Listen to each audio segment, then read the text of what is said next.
a história cultural.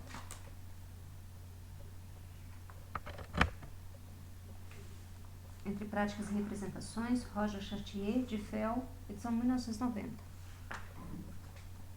Capítulo 6. Textos e edições. A literatura de cordel. Páginas 167 a 187. Entre as leituras camponeses, tal como as descrevem os correspondentes do abade Gregório, os títulos da Bibliothèque Bleue, ou literatura de cordel, têm o seu lugar. Esta fórmula editorial, inventada pelos Oudot em Troyes, no século XVII, que faz circular pelo reino livros de baixo preço, impressos em grande número e divulgados através da venda ambulante, conhece o seu apogeu entre a época de Luís XIV e aquela em que os amigos de Gregório constatam o seu êxito. Nesse período, aumenta o número dos editores de Troyes especializados no gênero. O repertório dos textos passados deste modo a livros cresce consideravelmente e a sua difusão atinge um público cada vez maior. O fenômeno não é, aliás, exclusivamente francês. Em Inglaterra ou em Espanha, é também nos séculos XVII e XVIII que se multiplicam os pequenos livros de grande circulação destinados a um público que na sua maior parte é popular. Em Inglaterra, os chapbooks, ou livros de venda ambulante, são vendidos a um preço irrisório, entre 2 e 4 pence, e impressos a centenas de milhares. Em 1664, por exemplo, um livreiro londrino, Charles Thiers, tem em depósito perto de 100.000 exemplares, o que representa um exemplar por uma família inglesa em cada 15. Ora, Thiers não é o único diretor ou editor especializado no comércio que na década de 1680 se encontra dividido por uma quinzena de livreiros. Nota 1, Spuford, Londres, Mentuin, 1981. Em Espanha, é no século XVIII que os pliegos de cordel encontram a sua forma clássica, a de pequenos livros de 1 ou 2 folhas, e uma difusão maciça, assegurada em parte pelos vendedores ambulantes cegos. O primeiro lugar, com 41,4% das edições, muito à frente das obras de instrução, que é 23,3%, e dos livros religiosos, que é 28,1%. Tomando como referência estes corpos, os best-sellers são laicos, uma vez que a literatura romanesca e jocosa, 13,2% das edições, e os romances de cavalaria, 12,7%, vêm à cabeça antes mesmo dos cânticos e das loas de Natal, 11,6%. Assim, as contagens feitas das edições conservadas minimizam a importância dos pequenos livros de grande uso, em particular as publicações religiosas, que tinham as tiragens maiores e que talvez tenham desaparecido em maior número, o que pode levar a ignorar completamente edições inteiras. Os inventários dos fundos das livrarias corrigem esta deformação e recordam que a coleção de livros de cordel constituiu um auxiliar poderoso da Reforma Católica ao longo de todo o século XVIII, dado que o fundo de Etienne Garnier, nas vésperas da Revolução, é absolutamente comparável ao de Jacques Oudot e da sua viúva, inventariado em junho e julho de 1722. Nota 5. Albe, 2E, Minutas, Joly, Inventários de Mercadorias de Jacques Oudot, 18 de junho, 17 de julho de 1722. Os livros religiosos encadernados contam-se aí em número de 33.421, a que se juntam milhares de publicações ainda em folhas soltas, mas que não são isoláveis dos títulos profanos do catálogo de cordel. E nas suas publicações sortidas são as Vidas dos Santos, 1087 dúzias, os livros de horas e os salmos, 557 dúzias, as orações e as canções de peregrinação, 376 dúzias, que têm o maior peso. Os editores de Troyes imprimiram em grandes quantidades e talvez a melhor preço do que os seus concorrentes todo um material de devoção em nada específico, mas que alimenta a piedade da maioria numa França transformada pela Reforma Católica em estado de cristandade.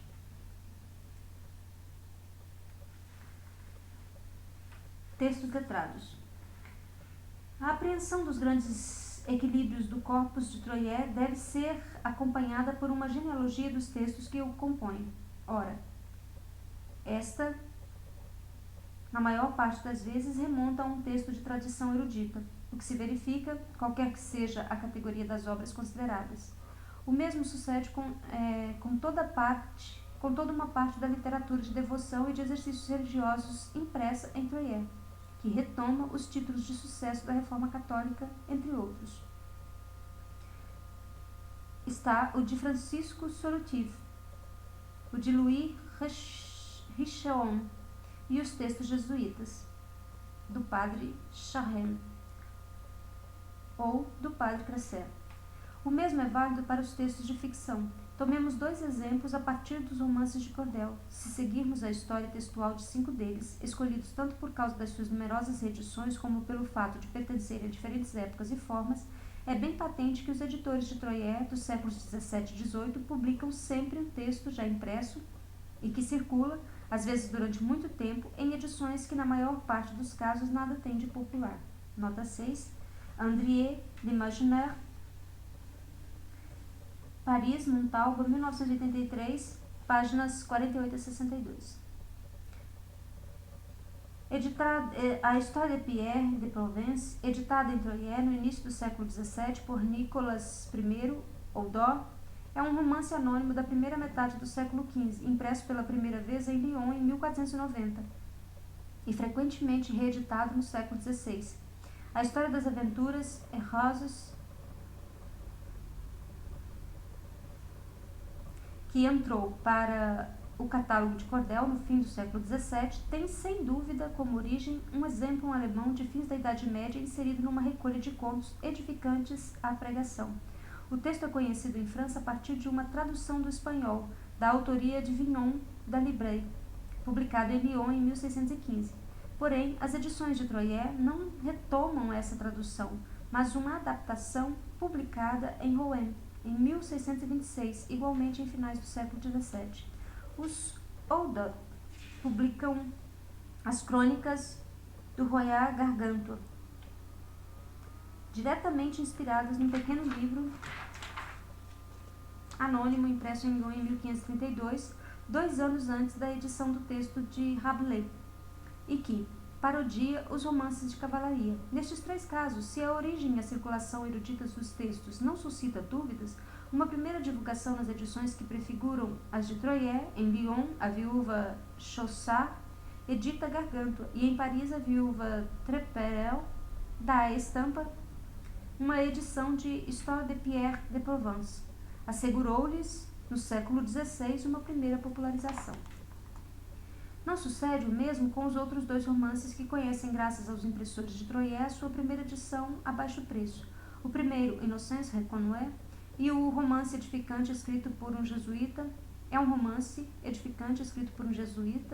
o padre René de Cerezier, publicado em Paris em 1674, e introduzido no catálogo de Troyes por Nicolas II Oudot em 1655, frequentemente reeditado no século XVIII. O segundo, Histoire de Jean de Calais, é uma novela de Madame de Gomes, inicialmente publicada em Paris em 1723, no segundo tomo das suas Journées amusantes, e após várias reimpressões parisienses, o texto entra no catálogo de Cordel numa edição de Jean Garnier, publicada com uma aprovação e uma autorização de 1758.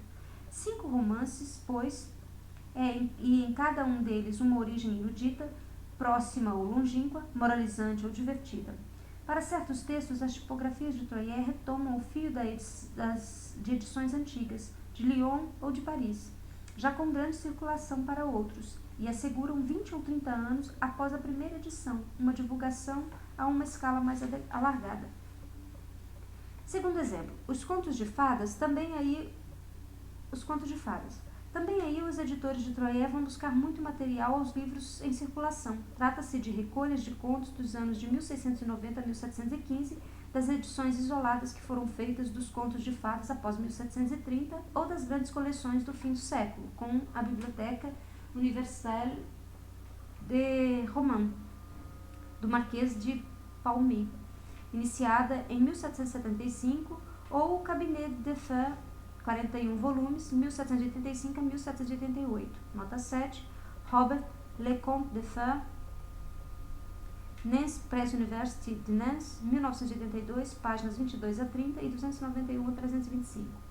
Antes da Revolução, os editores de Troyes encontram seu maná em 3 autores. Em primeiro lugar, Madame d'Aulnoy, que publica em Paris, em 1697, os 3 primeiros tomos do seu Conte de Fées, e em 1698 o quarto, bem como os 4 tomos dos Contes Nouveaux. Destas recolhas, reeditadas separadamente, a primeira em 1710 e em 1725, a segunda em 1711 e em 1725, e juntas em 1742. Jean-Antoine Garnier extrai Chateau Blanche, autorização de 1758, A Viúva de Jean IV Odor. Océ Bleu, Prince Marcassin, Prince Lutin et Fortuné, autorização de 1758. Um outro Garnier, La Princesse Belle Étoile, publicada igualmente em Paris em 1697 e editada em 1707 e em 1724. A recolha de Perrault, Histoire au Conte, alimenta também 40 ou 50 anos mais tarde o catálogo de Troyes. A obra Les Contes de Fées, por Monsieur Perrault, avec des moralités, que retoma o conjunto dos contos do volume de Perrault, é editado com efeito em 1734 por Jean Odor, autorização de 13 de março de 1723. Em 1737, por Pierre Garnier, autorização de 23 de julho de 1723. Em 1756, pela viúva de Jean Odor e por Garnier o Novo, e coberto de uma autorização de maio de 1735. Terceira fonte explorável para os editores de Troyes, os Contes de Fées e os Nouveaux Contes de Fées, da Condessa de Murat, publicados em 1698 por Barbin, o editor de Perrault, e reeditados em 1710 e em 1724. Jean Garnier, em meados do século XVIII, retoma 3 desses contos saídos em Troyes, em edições separadas: Juliette Belle, Le Parfait Amour, Le Palais de la Régence.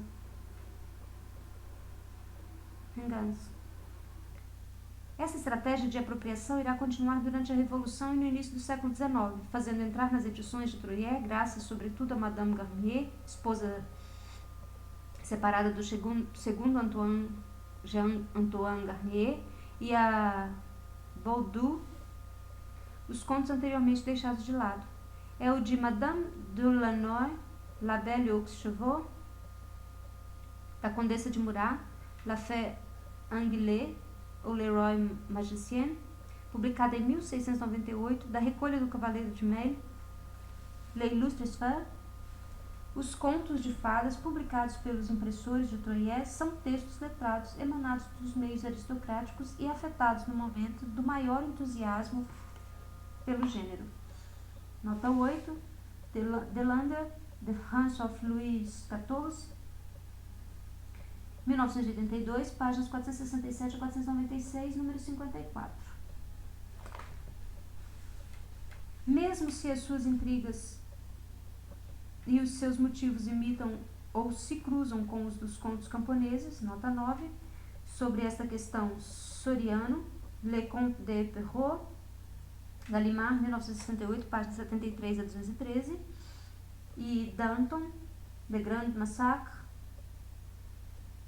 Paris, La Fonte, 1985, páginas 14 a 72, não deixam de ser textos letrados, produzidos no âmbito da cultura feminina dos salões e da corte. Os livros de práticas de coleção de livros de cordel são, do mesmo modo, edições sob uma nova forma e para um público alargado de textos editados inicialmente para a clientela habitual dos livreiros parisienses ou da província. É o que sucede, por exemplo, com o Cuisine François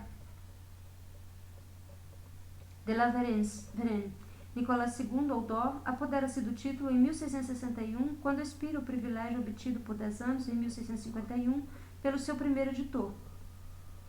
O livreiro parisiense Pierre Davy, naquela data, haviam já sido publicadas 8 edições parisienses do livro. Graças aos editores de Troyes, a obra enceta uma segunda e durável carreira no preciso momento do seu abandono pelos parisienses, com 4 edições no século XVII e 5 no século XVIII. A última por Jean Garnier em meados do século.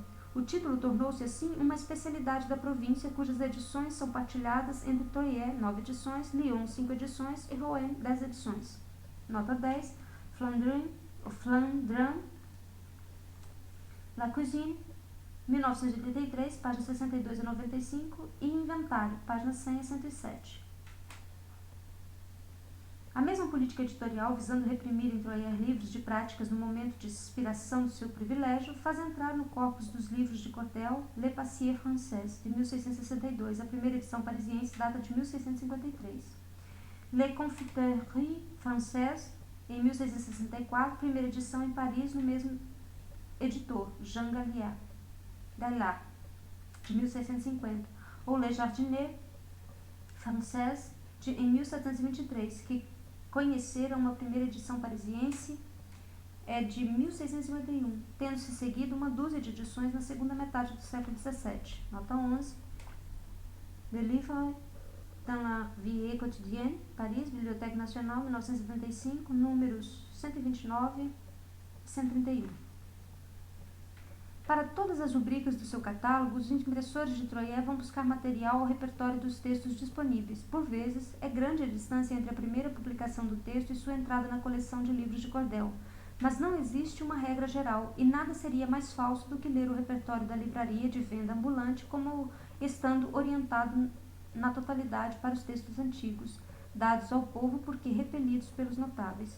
Os editores de Troyes são ávidos de novidades e apoderam-se facilmente dos títulos em voga, uma vez expirado o privilégio do seu primeiro editor. A sua política editorial não pode, de modo nenhum, ser definida pela qualificação social dos textos que editam. Estes não são populares nem na escrita nem no seu destino primeiro, como não pode ser pelo gênero ou pela intenção dos textos, pois, como vimos, pertencem a todos os registros da elaboração letrada. Quererá isto dizer que a edição de Troyes é semelhante a outras edições da província e que os impressores de Champagne se contentam em reproduzir os textos tal como caem no domínio público?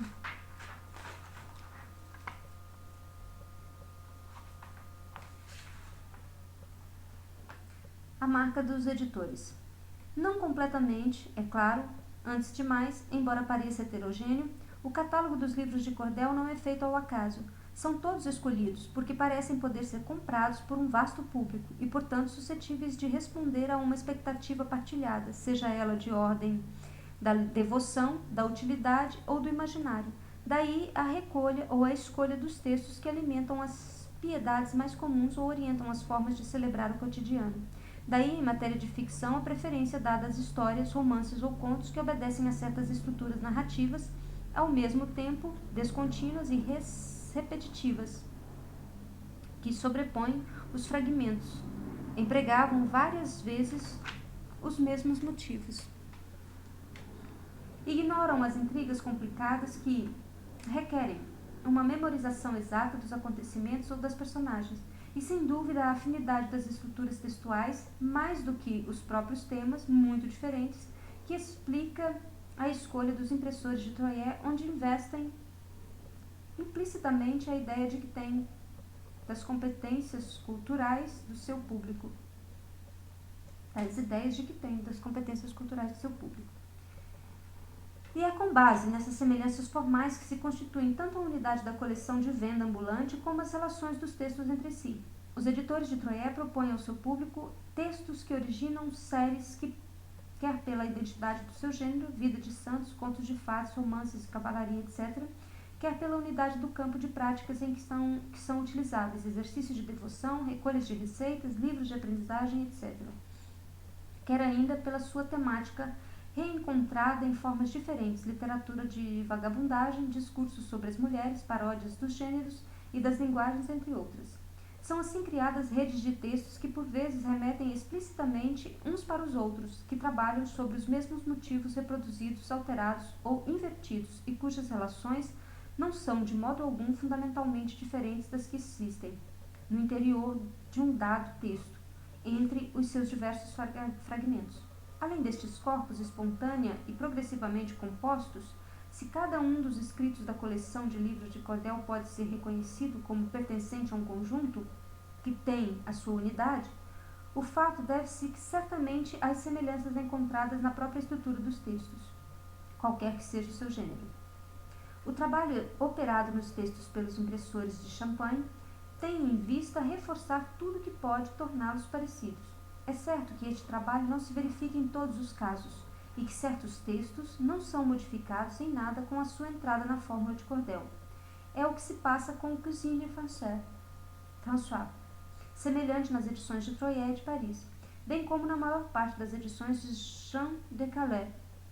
No entanto, os editores de Troyes dão uma nova disposição aos textos que selecionaram para suprimir, fazendo-o em função dos leitores que desejam ou pensam atingir. A sua intervenção é de 3 tipos.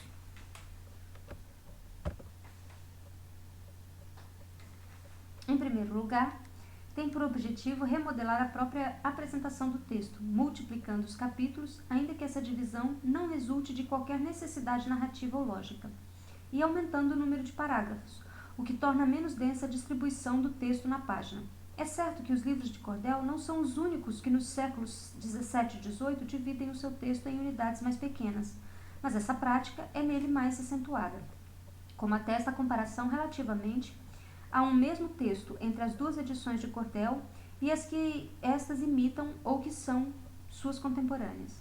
Há nesta divisão, que fraciona o texto com títulos de capítulos ou parágrafos, como a inscrição no livro daquilo que os editores pensam ser a leitura, uma leitura que não é de forma alguma virtuosa nem contínua, mas que pega no livro e o larga, que só decifra facilmente sequências breves e independentes, que exige identificações explícitas. Daí também a multiplicação nos textos dos corpos de Troyes da recapitulação ou das recapitulações e dos resumos que permitem voltar a ligar o fio de uma leitura interrompida. Nota 12. Bohème, des Romans égarés, citação páginas 11 a 14. Segunda intervenção editorial nos textos. Uma estratégia da redução e da simplificação. Na sua maioria, com efeito, as edições de Troyes encurtam o texto que produzem, fazendo-o de 2 maneiras. A primeira consiste em desbastar o texto, em abreviar alguns dos seus episódios, em efetuar cortes por vezes drásticos nos romances passados a livros de cordel.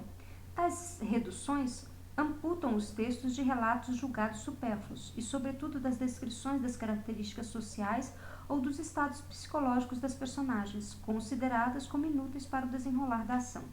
Nota 13. Andrier, páginas 62 a 65, conforme citação anterior.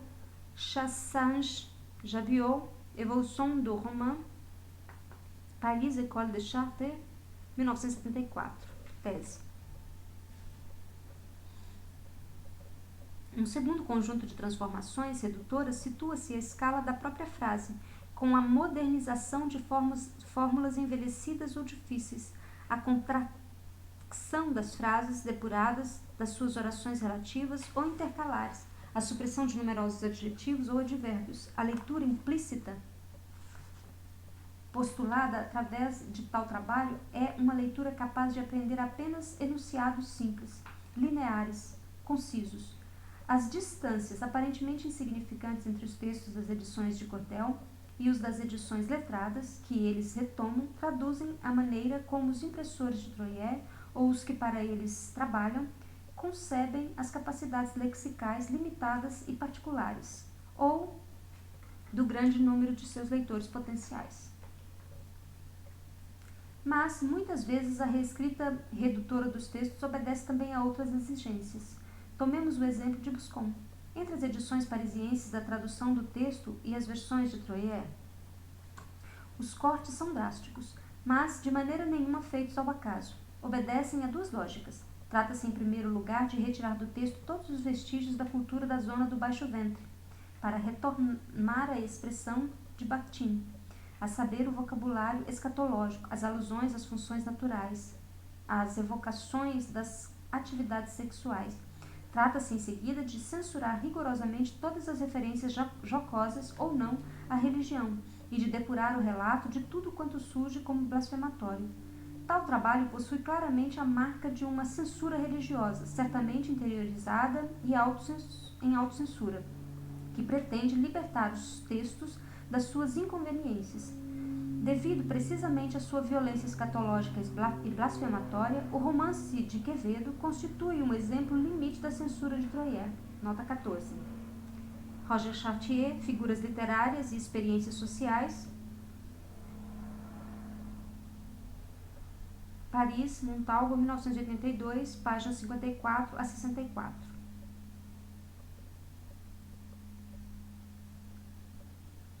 Contudo, a mesma intenção moralizante orienta o trabalho de adaptação dos outros textos, em especial os romances de que são proscritas as alusões ao corpo e ao sexo, assim como as descrições demasiado sensuais.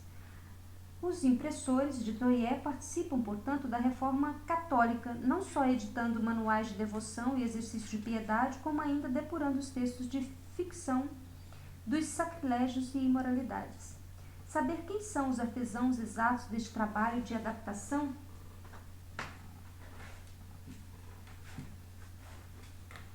e de revisão não é tarefa fácil. Os impressores e os seus colegas de ofício têm aí seu papel, como atesta o exemplo dos almanacs, mas certamente também clérigos, letrados e notáveis de Champagne.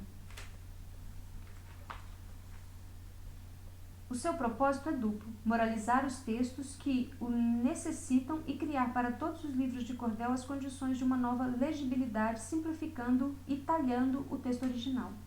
Mas, feito apressadamente, de maneira pouco cuidada, o trabalho parece conduzir frequentemente ao resultado contrário. Os cortes efetuados nas descrições tornam-as muitas vezes difíceis de compreender. A constituição dos parágrafos faz-se por vezes à custa do sentido, cortando em duas a mesma frase. E as negligências de cópia ou de composição multiplicam as incoerências. A opacidade dos textos é introduzida pelo próprio processo que pretende tornar mais fácil a sua leitura. Para explicar essa contradição, é claro que podem evocar-se a necessidade ou as necessidades comerciais da edição barata, que pressupõe baixos preços de revenda e, consequentemente, poucas exigências quanto à preparação do exemplar ou à correção dos textos impressos. Mas há, sem dúvida, outras razões. A relação entre o texto de cordel e o seu comprador talvez não seja a mesma que liga os leitores tradicionais aos seus livros. O livro de cordel não é necessariamente comprado para ser lido, ou pelo menos para ser lido numa leitura minuciosa, precisa, atenta à letra do texto. Mesmo fora do corpus literário, as aritméticas do catálogo de Troyer deixam adivinhá-lo, uma vez que, feitas as verificações, os exemplos de cálculo são quase sempre viciados por gralhas tipográficas, e ainda por cima por erros de raciocínio, completamente incapazes de contribuir para cálculos reais da vida cotidiana. Essa inutilidade não reverte em seu desabono, como se a posse e o manuseamento de um livro, considerado como encerrando o saber sobre números, tivesse mais importância do que a sua eficácia prática. No caso dos romances ou dos contos, uma leitura aproximada, que associa unidades elementares, pode contentar-se com uma coesão mínima do texto e não atribuir demasiada importância às suas incoerências, identificadas certamente como simples rupturas, entre outras, que só por instantes detêm uma decifração linear e de maneira nenhuma global.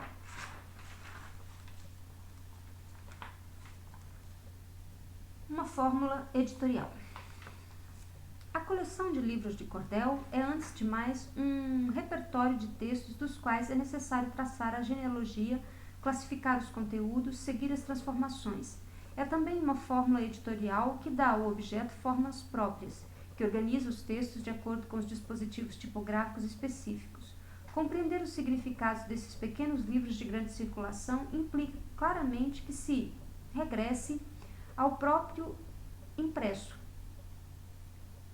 na sua materialidade. Por um lado, como se observou no caso do repertório de cordel, aquilo que é contemporâneo do leitor, do seu horizonte de expectativa, não é o texto, mas mais ou menos antigo, mas a forma impressa na qual ele é dado a ler. Por outro lado, aquilo que é popular num catálogo desse tipo também são não são os textos, que pertencem a todos os gêneros da literatura letrada, mas os objetos tipográficos que lhes servem de suporte, enredados na dupla exigência do mais baixo preço e de uma leitura que não é necessariamente virtuosa. Dessas características formais do livro de cordel, a extensão não é a mais homogênea. Com efeito, não podem ser identificados livros de venda ambulante com textos curtos. Tomemos a título de exemplo o caso dos romances. Se a Histoire de Pierre de Provence ou a Histoire de Jean de Calais são geralmente editados no século XVIII em octavos de 48 páginas, isto é, 3 folhas de tipografia, a Innocence Reconnaissance, também em formato em octavo, tem 80 ou 112 páginas, e a Histoire de Aventure Erreur atinge 176 páginas em octavo, ou seja, 11 folhas. O que torna este livro parecido com esses outros livros gordos do corpus de cordel, que são a Histoire de Carteret-Phil-Aymon ou a Histoire de Juan de Bordeaux, que tem respectivamente 156 e 144 páginas nas edições em quarto da viúva de Jacques Oudot e do seu filho Jean, ao contrário dos pliegos de cordel espanhóis, impressos na maior parte das vezes numa ou 2 folhas, isto é, 8 a 16 páginas no formato em quarto, que lhes é habitual, os livros da Bibliothèque Bleu variam muito na sua extensão, de um título para o outro, que pode ser bastante considerado.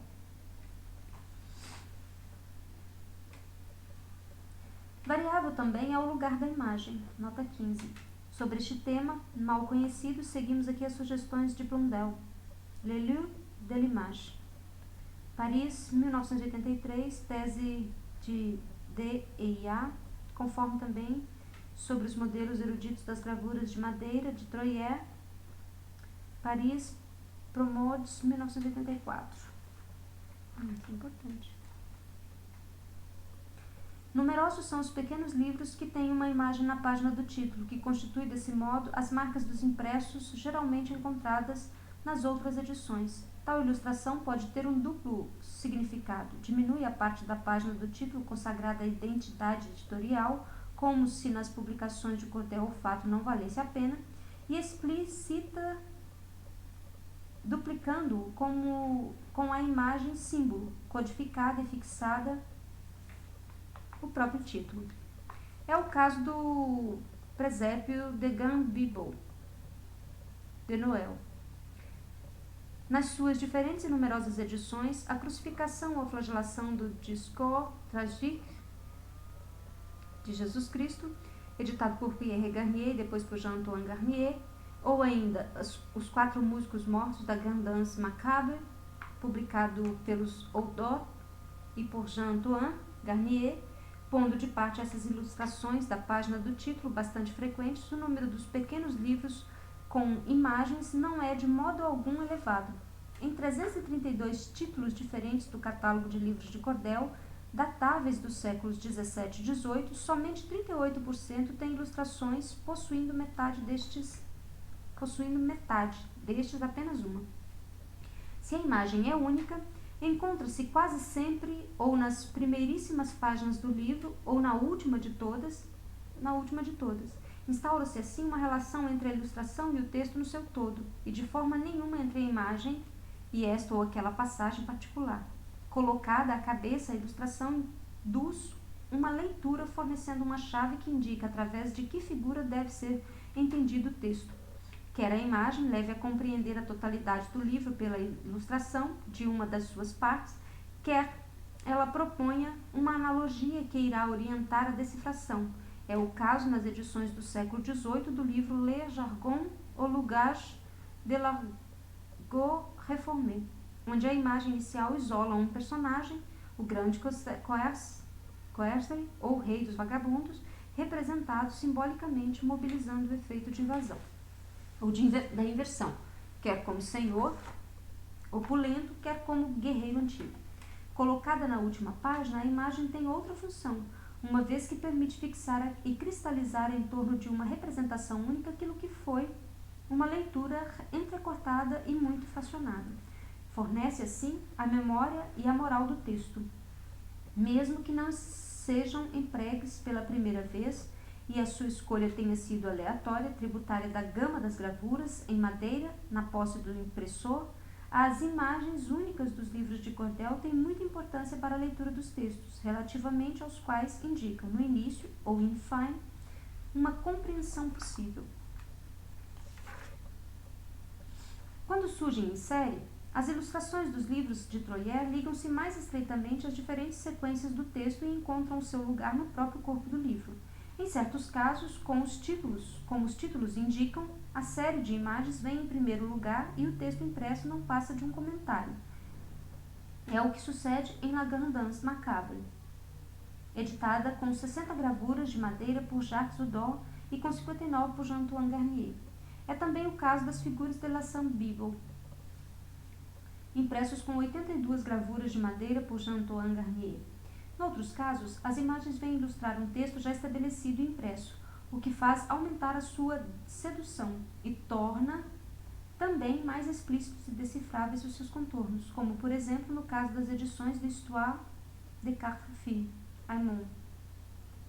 Finalmente, noutros livros, a série de imagens pode emancipar-se do texto e comportar outras práticas que não a da leitura. Com efeito, pode pensar-se que as 35 figuras contidas no Exercício de Devoção, publicado por Pierre Garnier e depois por Jean Garnier, com uma aprovação de 1716 e uma autorização de 1750, puderam acompanhar pensamentos e exercícios espirituais, quer por ocasião do ritual da missa, quer na intimidade da piedade doméstica. Aqui a imagem, tal como nos cartazes das confrarias e nos folhetos relativos às peregrinações, torna-se suporte sensível de uma familiaridade devota com os ensinamentos da Igreja. Aquilo que, por fim, melhor unifica o conjunto das publicações de Troyer é sua aparência e seu preço. Tomemos, a título de exemplo, o fundo de Jacques Oudot e da sua viúva, inventariado em 1722. Os livros, encadernados em papel azul ou com capa de papel azul, são os mais numerosos, o que dá, deste modo, uma unidade imediatamente visível aos títulos do catálogo de Troyer. Contudo, é de notar que a capa azul não é de maneira nenhuma única. Certo número de edições, tanto Miroir de la Confection como Conte de Fer, são encadernados em papel de cor amarelado. 40 dúzias de abecedários têm capas de papel vermelho, e os livros de horas, na maior parte das vezes, são encadernados em carneira. Em 1789, o inventário da oficina de encadernação de Etienne Garnier e da sua viúva menciona 3 resmas de 6 palmos de papel de cor para capas, sem precisar a cor. O livro da coleção de livros de cordel distingue-se dos outros antes de mais pelo seu aspecto físico. É um livro geralmente brochado, geralmente com capa de papel e de um papel que, na maioria dos casos, mas nem sempre, é azul. Distingue-se também pelo seu preço. Em 1789, na loja dos livros brochados da viúva Garnier, o inventário enumera 199 títulos calculados a dúzia, 66 deles, ou seja, um terço, valem menos de 5 soldos cada dúzia, e 46, ou seja, cerca de um quarto, entre 5 e 9 soldos. A grande maioria das publicações de Troyer vale menos de um soldo por exemplar, e um grande número menos de 6 dinheiros, ainda que o preço real da venda pelo vendedor ambulante ou pelo livreiro seja ligeiramente mais elevado do que esse preço de inventário. O livro de cordel não deixa por isso de ser um objeto barato, ao alcance de todos, bem menos caro de qualquer forma do que os livros comuns mais baratos, os quais, como apresenta o inventário dos livros dos estabelecimentos da viúva Garnier, valem geralmente entre 10 e 20 soldos por exemplar. Entre os meados do século XVII e o fim do Antigo Regime, controlarão os impressos de Troyer. Sozinhos, a produção desses livros baratos e de grande difusão. Entre os meados do século XVII e o fim do Antigo Regime, controlarão os impressos de Troyer sozinhos a produção desses livros baratos e de grande difusão? A seu favor, tem a antiguidade na prática de tal forma de edição, iniciada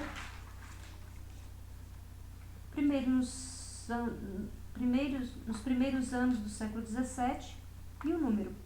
Com efeito da morte de Nicolau II Oudot, de 1679, a da viúva Etienne Garnier, em 1790, são 2 gerações de Oudot.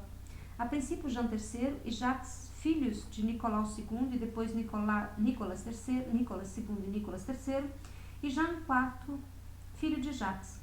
E 3 gerações de Garnier, primeiro Pierre, a seguir Jean, depois os seus filhos Jean-Antoine e Etienne, que se sucedem. De notar igualmente o papel das viúvas que continuam a atividade editorial após a morte de seus maridos. É o caso de Anne Harvard, viúva de Jacques Odor, frequentemente associada ao seu filho Jean IV, ou de Jeanne Royer, viúva de Jean IV, ou ainda de Elisabeth Guilleminot, viúva de Pierre Garnier. Dominantes, os editores de Troyes não possuem, todavia, o monopólio dos livros de cordel. Em várias cidades do reino, outros impressos imitam a fórmula e fazem-lhes concorrência. Em Rouen, ou Orsel e os Berrault, depois Pierre Seyer, que retoma em 1763 o fundo Berrault. Nota 16, Queniac, La Première de la Librairie, 1969, páginas 136 e 138. Em Caen, a partir de meados do século, os Chalopin, nota 17, Solvay, La Librairie Chalopin, 1978, páginas 95 a 141. Em Limoges, os Chapolat do Courtiers, Limoges, 1921. Esboça-se assim uma partilha das zonas a abastecer, atribuindo a cada tipografia produtora de livros baratos uma clientela regional, como prova a localização dos correspondentes devedores da viúva de Jacques Odor, em 1722, nota 20, Monroe de la Culture Populaire, 1975, página 41, e da viúva de Etienne Garnier, em 1789, centrada em Champagne, e estendendo-se a oeste a Picardia, a Paris e ao Vale de Loire, e a leste a Lorena, a Bourgogne e a Franche-Comté, o que deixa toda a zona ocidental do reino aos editores de Rouen e de Caen. Leitores e leituras. Será que a clientela das coleções de livros de cordel se modifica ao longo do século XVIII? No início, com os 2 primeiros Oudot, o seu público parece ser antes de mais citadino e, acima de tudo, parisiense, e de modo nenhum imediatamente caracterizável como exclusivamente popular. Entre 1660 e 1780, esta sociologia evolui levando a uma popularização e a uma ruralização dos livros de preço reduzido. As provas de tal deslocação são bem nítidas. Nota 21. Marrai, Literatura e Cultura, 1980, páginas 65 a 65. Atentemos em 2 delas, nos dois extremos do século XVIII. A primeira é dada pelas Mémoires de Valentin Jérémie Duval, nascido em 1695 em Artonnay, na região de Tonnerre. Filho de um segeiro, Jérémie Duval, após uma infância fugaz e errante, torna-se pastor numa aldeia da Lorena, Crescentin, perto de Epinal. Tem então quase 15 anos e pede aos amigos que lhe ensinem a ler. Levei os meus confrades da vida bucólica e ensinaram-me a ler, o que fizeram de boa vontade, a troco de algumas refeições campestres que lhes prometi. O acaso proporcionou-me este cometimento através da inspeção de um livro de fábulas, em que os animais que Esopo introduz para instruir aqueles que julgam ser os portadores da razão eram representados em belíssimas gravuras de talhe doce. A impossibilidade de compreender os seus diálogos sem o auxílio de um intérprete deixou-me irritado com a ignorância em que eu estava imerso, de forma que resolvi deitar mão a todos os meios para dissipar as trevas. Os meus progressos na leitura foram tão rápidos que em poucos meses os atores dos apólogos já nada de novo tinham para mim. Percorri com extrema avidez todas as bibliotecas da aldeola. Folheei todos os seus autores e, dentro em pouco, graças à minha memória e ao meu pouco discernimento, vi-me em posição de contar as maravilhosas proezas de Ricardo Sem Medo, de Roberto o Diabo, de Valentin o Orson e dos 4 filhos de Aymon. Nota 22, Jérémie Duval, Memórias século XVIII, prefácio, introdução, notas e anexos. Gallimard, Paris, Les Six Commémores, 1981, páginas 191 a 193. Todos os títulos citados por Jeremy Duval são identificados no repertório de Morin, Catálogo Descript de la Bibliothèque, Genebra, Droz, 1974.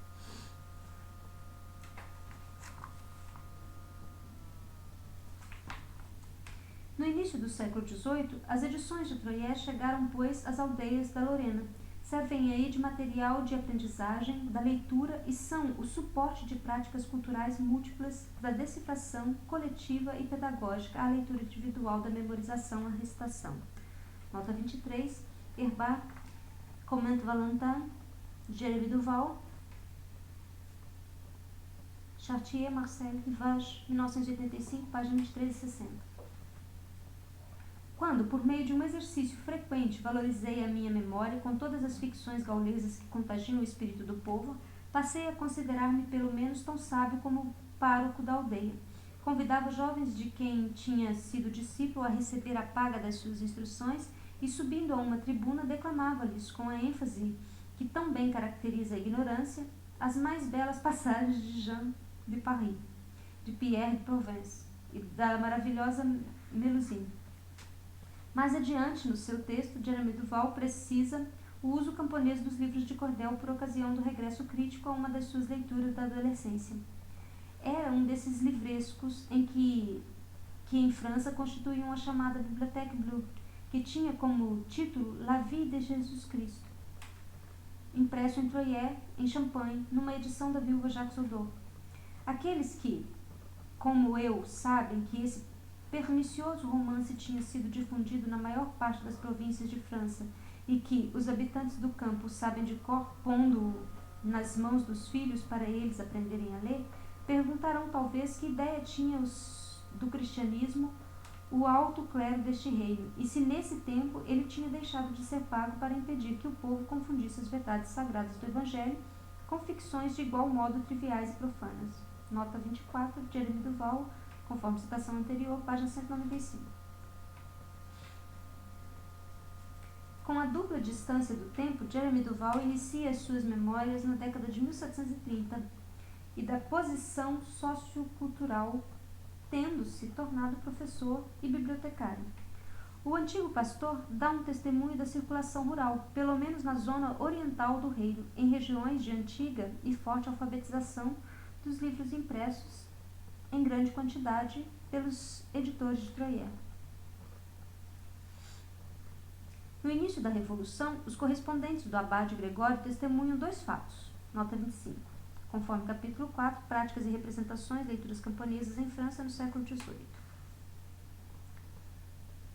Em primeiro lugar, a difusão no conjunto da França, incluindo as províncias meridionais, dos livros de baixo preço, e, por outro lado, uma designação restritiva da coleção de livros de cordel que inclui unicamente relatos de ficção, romances, contos e histórias.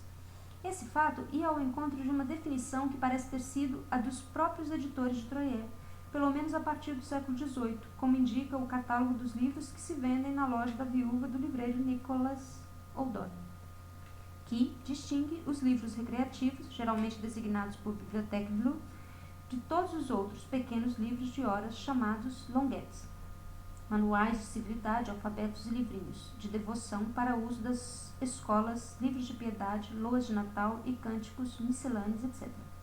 No fim do catálogo, a identidade entre coleções de livros de cordel e contos de ficção é mesmo reforçada pela menção. Aumenta-se também a coleção de livros de cordel, tanto com a investigação das antigas histórias como pelas historietas novas. Nota 26. Sobre esse catálogo, ver Martin, Livre, Paris, século XVII, 1598 a 1701, Genebra, Droz, 1969, tomo 2, páginas 959 a 958. E Marais, artigo citado anteriormente, página 69. Embora a gama dos títulos passados a livros de cordel seja, como vimos, bastante extensa, a expressão coleção de livros de cordel tende, no século XVIII, a designar sobretudo os contos e os romances que atingem as zonas rurais. Como chegam eles aí? Alguns vendedores ambulantes abastecem-se mesmo em Troyes, diretamente junto aos Soldats e dos Garnier, tal como indica um memorando dos almotassés da cidade, redigido em 1760 em defesa da viúva de Jean IV Audot, então em disputa com o Parlamento de Paris. A maior parte do comércio de retrosaria da cidade de Troyes é feita com os bufarinheiros, que aqui vêm abastecer-se de livros de cordel.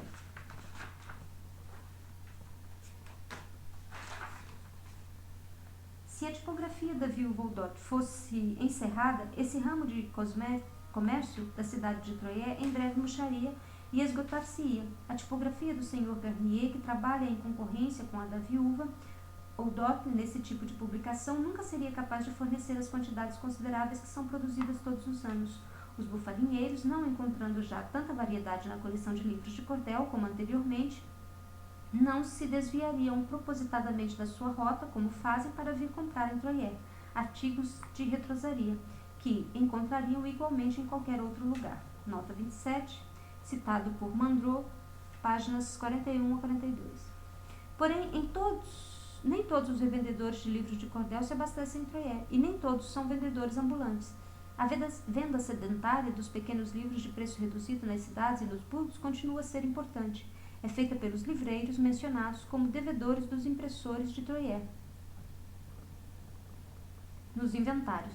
É igualmente praticada por comerciantes menos certos, como por exemplo Jacques Considerant, ao mesmo tempo detentor de um bilhar, comerciante de encadernações e ferro velho em Salins, e que também vende livros. Em 1759, o inventário do seu estabelecimento, feito a pedido dos seus credores, menciona, a par de catecismos e de ofícios da Virgem, a presença de 15 dúzias de brochuras da coleção de livros de cordel, a 2 soldos cada dúzia, que perfazem 1 libra, e 10 soldos no total. Nota 28, Vernou, un libraire jurassien,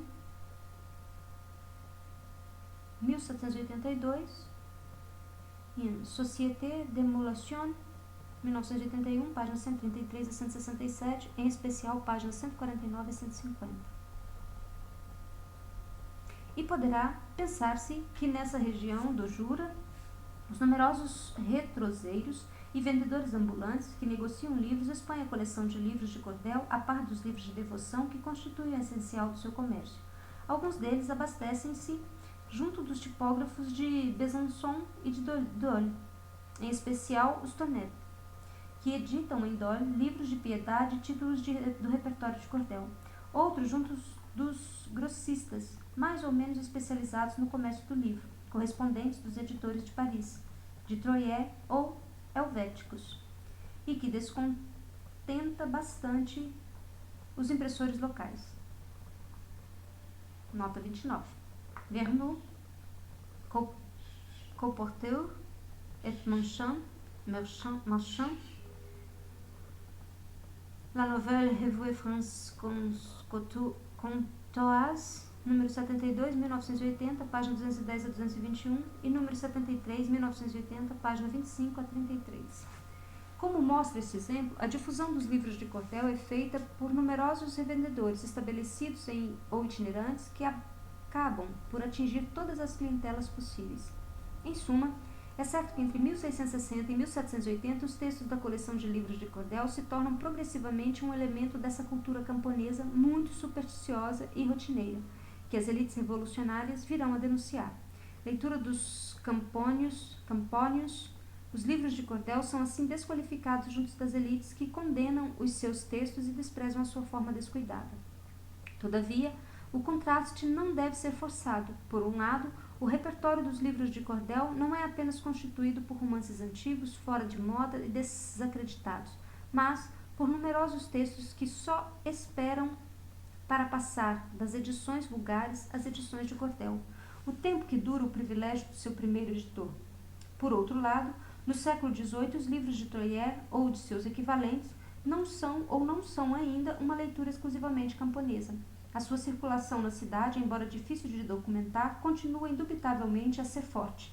E se os mais notáveis se desviam desses livros, exceto como colecionadores, não é esse o caso de todo um mundo mediano das sociedades urbanas, mais do que na escrita sociologia do seu público. É, portanto, no modo da sua apropriação que reside a especificidade dos livros de Cortel. A leitura as leituras que implicam ou favorecem não é de modo algum a das edições letradas, e na sua aquisição ou posse investem-se relações que a sua leitura decifrada não esgota.